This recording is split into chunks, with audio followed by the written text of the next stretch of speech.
The Women's Rights Network has a group which focuses on the women and girls in Afghanistan who are suffering terrible hardships since the Taliban retook control. The oppressive edicts now prohibit women from education, public life, cultural and social enrichment, and relentlessly shrink opportunities for freedom of expression. WRN Afghanistan works to connect silenced women with volunteers in the UK to give them a voice through mentoring, writing classes and simple friendship. WRN groups around the UK hold regular silent vigils to show support and solidarity for Afghan women and girls, and to show them that they're not forgotten. This summer, a symbolic mass action in honour of them was held in Parliament Square, led by international yachtswoman and WRN member Tracy Edwards, whose charity Maiden raises funds for girls' educational programmes around the world. And it gave a voice to just some of the women known to WRN in Afghanistan. Some of those women were able to speak their own words. For others, WRN members voiced their messages for them. My name's Tracy Edwards. I'm a member of the Women's Rights Network. My charity, the Maiden Foundation, raises money for girls' education. We've been funding quite a few projects with Afghan women and girls recently, and we've just funded the Women's Rights Network education pack, which we launched in the House of Parliament on February the 4th. On March the 5th, Rosie Duffield hosted another Women's Rights Network event in the House of Parliament. This vigil is to show support for the women and girls of Afghanistan and to raise awareness of the fact that girls have been refused an education now for 1,386 days. That's today. Women's Rights Network believes that all women everywhere should have a voice. And today we are amplifying the voices of Afghan women and girls.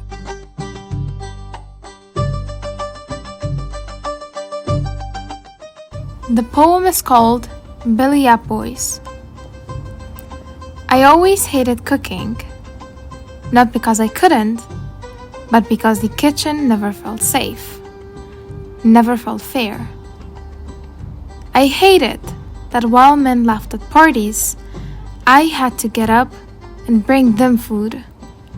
They didn't even look up, didn't say thank you. Just kept talking like I was invisible, like I was born to serve and stay silent. I hated that I could sit with their huge bellies watching football, while my mom came home from long shifts, exhausted but still cared for everyone. And that uncle whose breath stinks, always, complaining, never helping, just taking up space. Like it was normal, like it was just how life is. I still can't cook, but now I know it's not the cooking I hated. It's the idea that I was supposed to do it just because I'm a girl. Maybe one day I'll love the kitchen, but only when I walk into it with both hands free and no one waiting with a plate and expectations.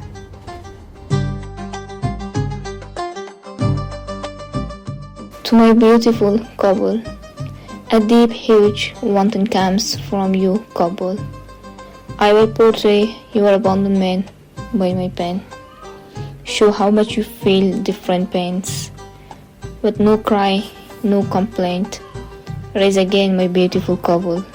Bring out your moon from behind the Pamir mountains. Shine. In May, Sarah in Afghanistan asked us to assist with raising funds for Alia, a widow with young children who desperately needed money for an operation. Alia needed 2 heart operations. She sold all her belongings to pay for the first one, but had nothing more for the second. Her friends and neighbours raised some money, but they needed £700 more.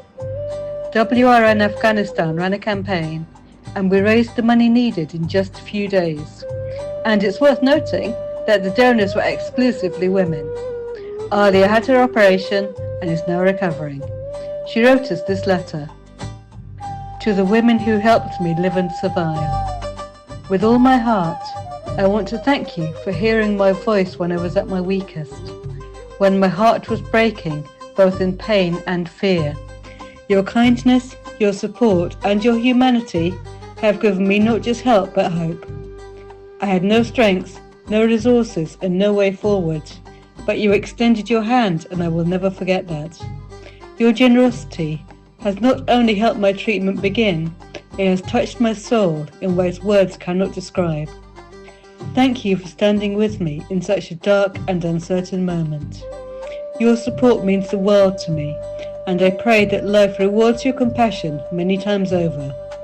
With deepest gratitude, Alia T. These are the words of Samira, not her real name, a student from Khost province, Afghanistan. 1 week before the Taliban takeover, I got my admission to the university with a full scholarship to study my bachelor's in information technology and computer science. I was delighted and hopeful about my future. I was very excited to go to the university campus, study with classmates and make the best memories of my life there. However, the Taliban ruined everything I had hoped for. I was sad and hopeless, but I searched the link shared by Yal and I started to apply for scholarships from other countries and universities, and finally I was admitted to an online university known as the University of the People to study English. Then the university offered us free online education. With that, I could finally move on from all the depression and hopelessness. I started my first semester, and as time passed I got familiar with online learning and how to manage my time studying at 2 universities simultaneously. Currently, I am in my 2nd semester at the university, but I realised that learning online is not enough for me to improve my social skills and get more involved with my studies. Afghanistan has become the graveyard of buried hopes. This past year was one of the most challenging years of all for people living here, particularly for women and girls. They have burned thousands of young people's hopes and dreams into ashes, especially those of women and girls, and I am one of them. As an Afghan girl, I have faced many obstacles in my life because I'm a girl. I was deprived of many things I wanted to do, like art, music, sports, and more. Dealing with all these struggles taught me never to stop fighting for my dreams and future. I have never stopped dreaming about all the fantastic ways we can build our future. I have worked hard to keep up with my education in a place where no girl is allowed to go to school. I want to be one of the examples of brave Afghan women and girls who never lost hope, reached peaks of success, and continued to serve their country and their people. Since the Taliban banned schools and universities for girls, I've been helping freshly graduated classmates and relatives to apply for different programs and guiding them through the application process. I've helped my friends and cousins with the process of taking the Duolingo English test, applying to the university, or for the scholarships the University of the People offers Afghan girls. In the 4 decades since the first takeover of the Taliban in Afghanistan, women fought and forced the male-dominated de facto authorities to give them their proper rights and their freedom. Some women worked in the high ranks of the government, built NGOs and ran different businesses across the country. We were very optimistic about our future in Afghanistan with all the progress we had achieved. However, after the Taliban took over the country again, they burned all these hopes into ashes. They have ruined our hope for the future that we had worked for. My name is Lida Samadi. I am an Afghan woman who used to teach English and school subjects to girls.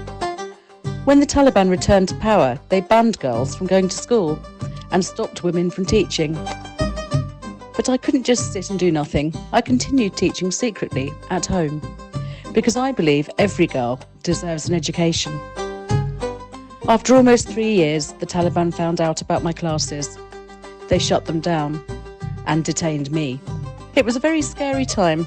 My father had to come and promise that I would never teach again, and only then they released me. Now I live like a prisoner in my own home.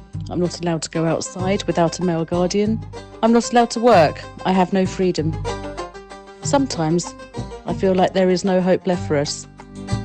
I was once a university student with a big dream. I wanted to become a doctor, but when the Taliban took over, they closed the universities for girls. I didn't give up. I registered in a medical institute to study mental health. I was so happy to continue learning. But when I reached the second semester, they shut that door too. Life became even harder. I've been sick for several months, and I was the only one supporting my family. I take care of my elderly parents who are sick, and also my older sister who needs constant care. Now I often find myself thinking, what will happen to my future? I never imagined that one day my right to education would be taken away from me. I used to wake up every morning with a new dream and a clear goal in my heart. But now I don't know what will happen. I've always wanted to serve my people, especially women. I wanted to become someone who could help, someone who could make a difference. But today, all I can do is sit in silence and wonder what my life will become. I also know one thing very clearly. I never want to become a victim of domestic violence. In Afghanistan, family violence is very common, and thousands of women have already suffered in silence. Education was my only shield. It was my way to stand up, to protect myself, and to build a future with dignity. But if I'm not allowed to study, if I'm not allowed to grow, I fear my life will end up like many others, trapped in pain, forgotten and broken.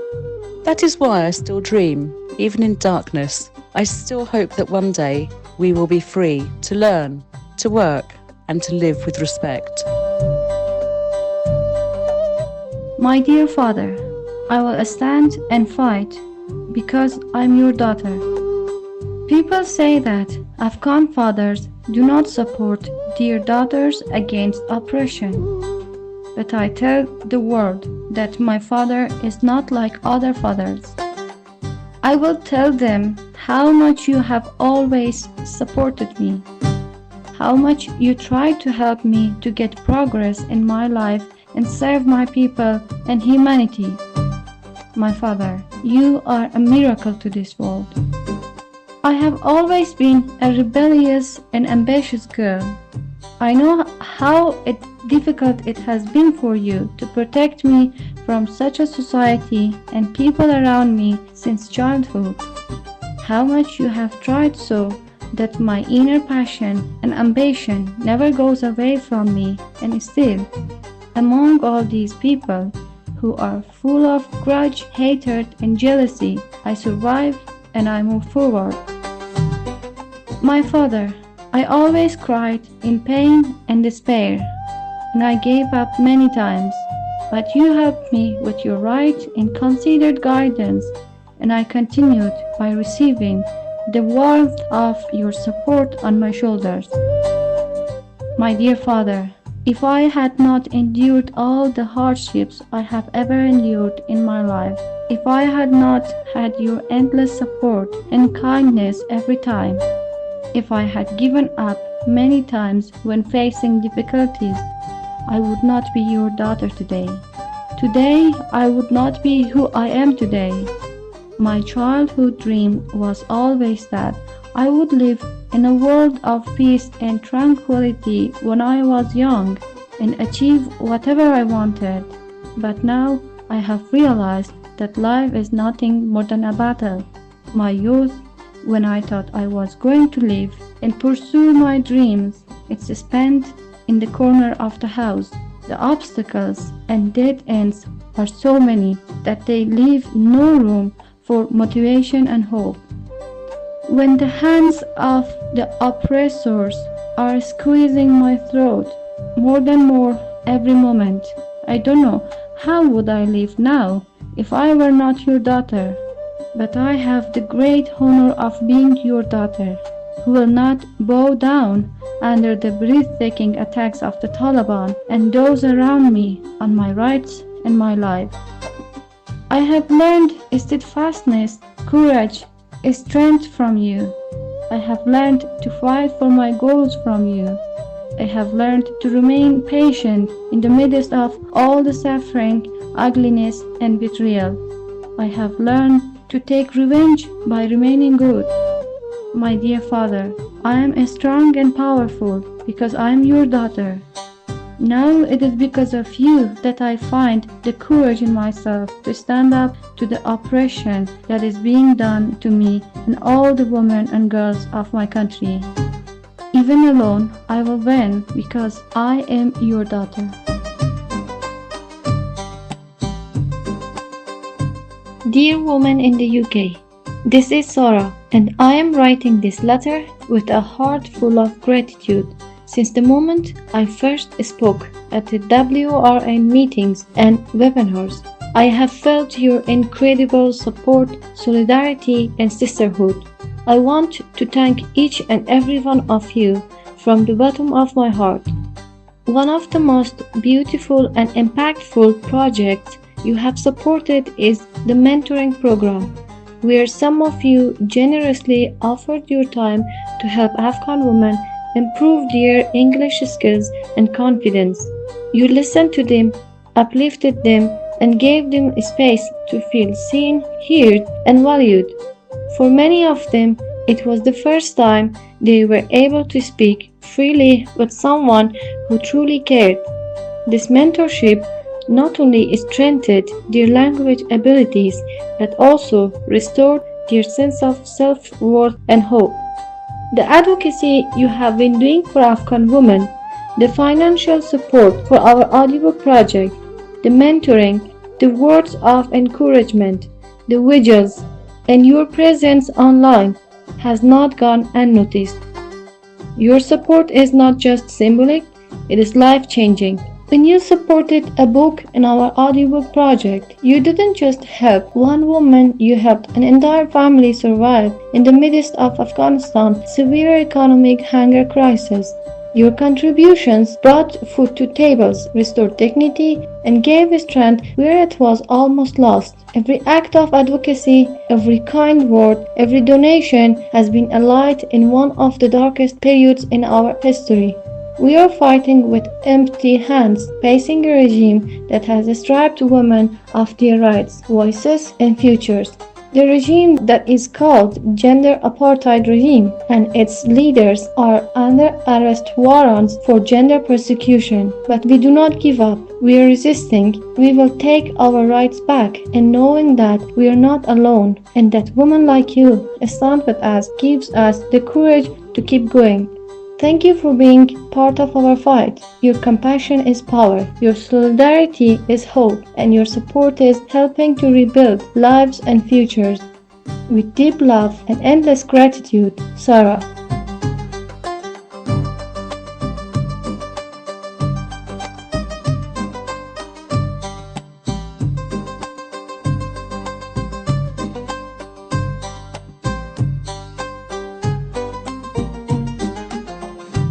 To hear more voices of Afghan women, search for SAR Stories on X and YouTube. And if you'd like the education pack, which aims to teach children in the UK about the lives of girls in Afghanistan, you can download it from the Maiden Factor website.